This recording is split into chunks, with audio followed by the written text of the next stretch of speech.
지키는 건강한 습관 TV홈 닥터 더 나은 클리닉. 오늘도 여러분의 건강 지킴이 소영이가 돌아왔습니다. 여러분, 질병은요 치료보다 예방이 더 중요한 거 아시죠? 오늘은 그 실천법 중 하나인 건강검진에 대해서 알아보도록 하겠습니다. 이분과 함께 똑똑하게 한번 건강 챙겨보도록 할게요.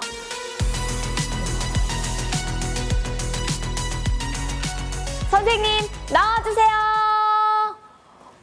선생님 안녕하십니까? 네. 여기 앉아주시면 되겠습니다. 예, 반갑습니다. 예, 반갑습니다. 예.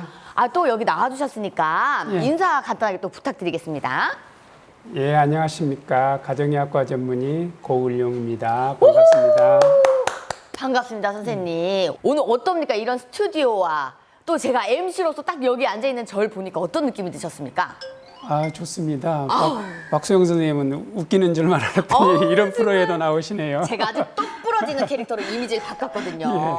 제가 오늘 또 이 건강을 다 챙겨서 선생님과 함께 이 예방을 완전 파헤쳐보도록 하겠습니다. 예, 알겠습니다. 또 우리나라 속담 중에 그런 속담이 있잖아요. 소 잃고 외양간 고친다. 예. 이런 말이 있잖아요. 우리 몸도 건강할 때 미리미리 챙겨야 하는 거 아닙니까? 예, 맞습니다. 예, 뭐 건강한 몸을 오랫동안 유지하기 위해서는 우선은 자기 이제 현재 몸 상태가 어떤가를 먼저 파악하는 것이 가장 중요할 것 같고요. 네.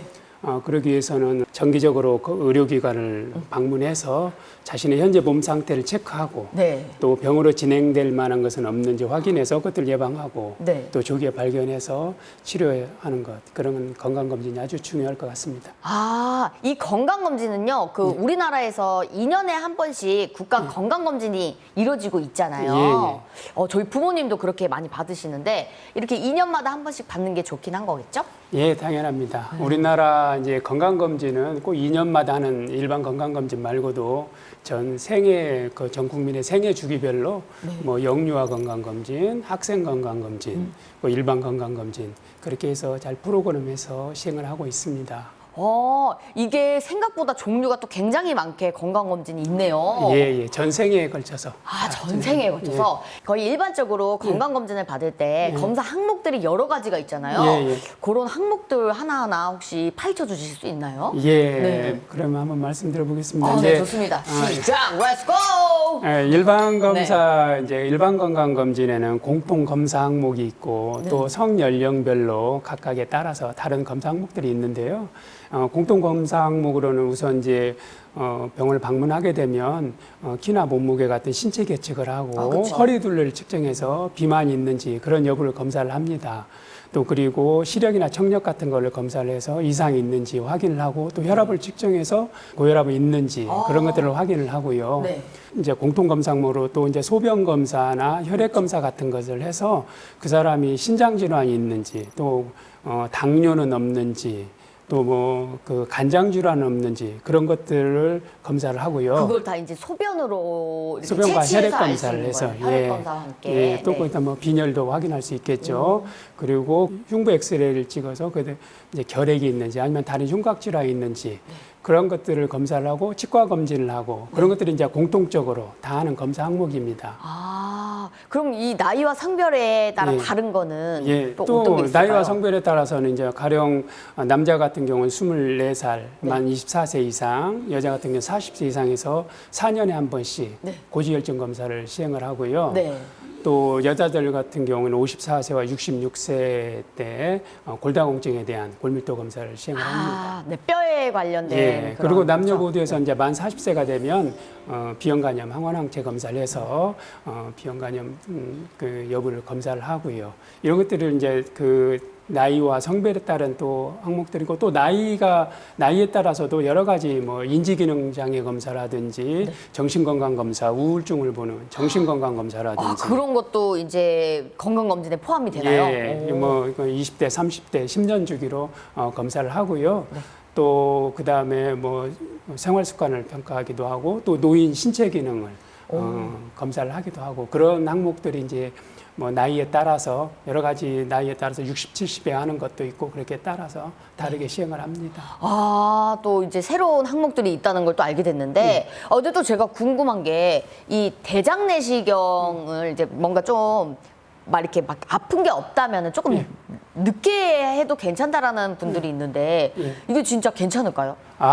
그건 아닙니다. 그건 아니죠. 대장암은 아주 젊은 나이에서도 있을 수 있습니다. 물론 네. 많지는 않고요. 네. 통상적으로는 이제 50대 이후에 하시도록 권장을 하는데 네. 우리 분변 자멸 검사를 국가 암검진에서는 분변 자멸 검사를 합니다. 네. 그런데 그것만으로는 이제 좀 부족한 면들이 있고요. 네. 집안에 대장암이 기왕력이 있다든지 내력이 있으면 또 다른 다른 증상이 있다든지 그러면 대장암 검사로 일반 검진에서 하는 것 이외로 더 추가해서 대장암 검사를 따로 추가해서 시행해 볼 수도 있겠습니다. 이렇게 미리 예방하는 것도 정말 좋겠네요. 그럼 이렇게 국가 암 검진 항목으로 6대 암이 성전된 이유는 어떤 걸까요? 우리나라 이제 암 검진은 이제 우리나라의 가장 흔한 암, 네. 또 조기에 진단할 수 있는 암, 네. 또 그리고 조기에 진단했을 때 치료할 수 있는 암들, 그런 암들을 선정해서 하는데요. 네. 쉽게 얘기하면 우리나라에 아주 흔하고 조기 검진으로 효과가 있는 암들, 그런 암들을 선정해서 시행을 합니다. 이 6가지가 이 위암, 유방암, 자궁, 경부암, 대장암, 폐암, 간암 이렇게 되는 건가요? 저렇게 해서 정말 매년 이게 자궁, 경부암도 홀수년생, 짝수년생 이렇게 해서 건강검진 하라고 이렇게 연락도 오고 병원에도 가면은 이런 혜택이 있어 이렇게 알려주시더라고요. 그런데 이 암들 중에서도 이 갑상선 암이 우리나라에서 흔한 암 중 하나잖아요. 요 암은 왜 제외가 됐을까요? 이제 그 갑상선암은 이제 발생 숫자로만 보면 우리나라에서 두 번째 정도 가는 암인데요. 두 번째요? 첫 번째 그 다음 두 번째가 맞나요? 근데 왜 빠졌죠? 그런데 이제 그 암은 자라는 것도 서서히 자라고 또 생명을 위협할 정도로 그렇게 그런 상황이 많지 않고 또 이제 어떤 건강한 성인들을 상대로 초음파 검사를 해서 갑상선암 진단을 하는 것이 과연 의학적으로 타당한가 그런 거에 대해서 논란들이 좀 있어서 제외되어 있습니다. 그런데요, 이 암 검진에서는 같은 나이여서 누구는 해주고 누구는 안 해주는 그런 검사가 있다고 들었거든요. 이건 또 어떤 겁니까? 그 이제 고위험군을 대상으로 한 이제 폐암이나 간암 같은 경우가 그런 경우인데요. 간암을 예를 들어 보면 간암 같은 경우는 이제 원인으로 밝혀진 것들이 B형 간염 보균자라든지 C형 간염이 있다든지 또 간경화가 있다든지 그러한 사람들 고위험군들에서 주로 발생을 합니다. 일반인들에서 발생 확률이 높지 않기 때문에 그런 고위험군들을 대상으로 간암 검진을 시행을 하고 있고요. 또 폐암 같은 경우는 흡연이 또 가장 중요한 원인이죠. 그러면은 그 흡연하시는 분들만 검사를 해주시는 겁니까? 그렇죠. 이제 흡연하는 사람을 다 검사를 하는 건 아니고 이제 개인의 흡연력을 따져서 일정 부분, 그러니까 우리 용어로 30감년이라고 하는데 30감년. 그 이상 되는 사람들 대상으로 2년에 한 번씩 저설량 CT로 검사를 시행을 합니다. 이런 거는 문진표에서 흡연을 한다 안 한다 이런 거 체크를 해가지고 그렇죠. 몇 가 핀다 안 핀다. 근데 안 피는데 갑자기 피는 척하고 검사해달라 그러면 어떡합니까? 글쎄요, 그것까지는 어떻게 할 수 없겠죠. 그렇죠. 모르니까. 근데 제가 진짜 궁금한 게 있어요. 꼭 건강검진을 할 때 금식하고 오라고 하잖아요. 이게 제일 고통스러운데 이거는 왜 그럴까요? 이제 건강검진에서 금식을 하는 거는 우선 이제 혈액검사 항목 같은데 수치에 이상이 있을 수 있기 때문에 가령 예를 들면 당뇨 같은 경우는 8시간 금식을 한 후에 측정한 공복 혈당으로 그걸 기준으로 해서 당뇨를 진단을 합니다. 그런데 중간에 밥을 먹거나 음식을 먹는 경우에는 그 수치에 변동이 있어서 그런 것 때문에 금식을 하는 게 이제 가장 중요한 이유 중에 하나고요.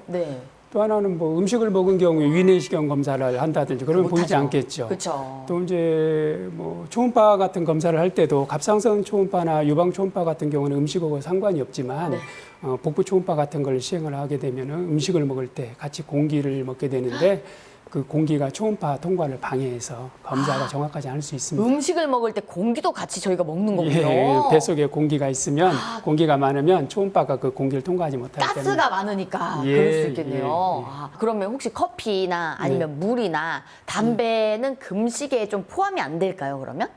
아니죠. 그런 것도 금식에 포함이 됩니다. 포함이 돼요? 물 같은 경우도 아까 얘기했듯이 음식의 일종이기 때문에 먹으면 당연히 먹는 거니까. 물 마실 때도 공기가 들어가니까요. 그렇죠.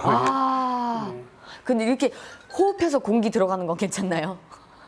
글쎄요, 그거는 뭐 그렇게 그쵸. 먹으면서 위로 호흡을 하지는 않으니까 폐로라니까. 아, 맞죠.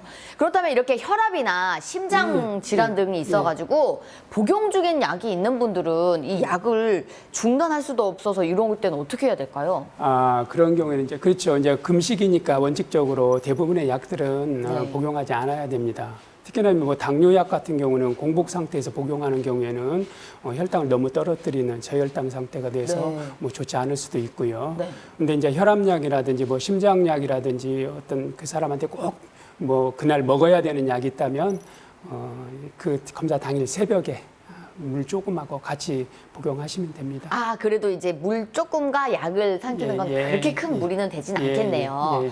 그렇다면 이제 여성의 경우 뭐 유방암이나 자궁경부암 이런 검사할 때 주의사항 같은 게 있을까요?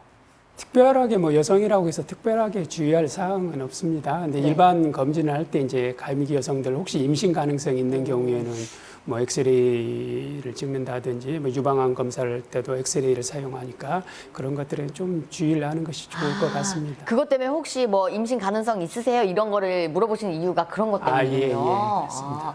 국가검진 이외에 추가로 검사를 받고 싶다 이런 분들이 계시잖아요. 이런 거는 어떤 점을 고려해야 될까요?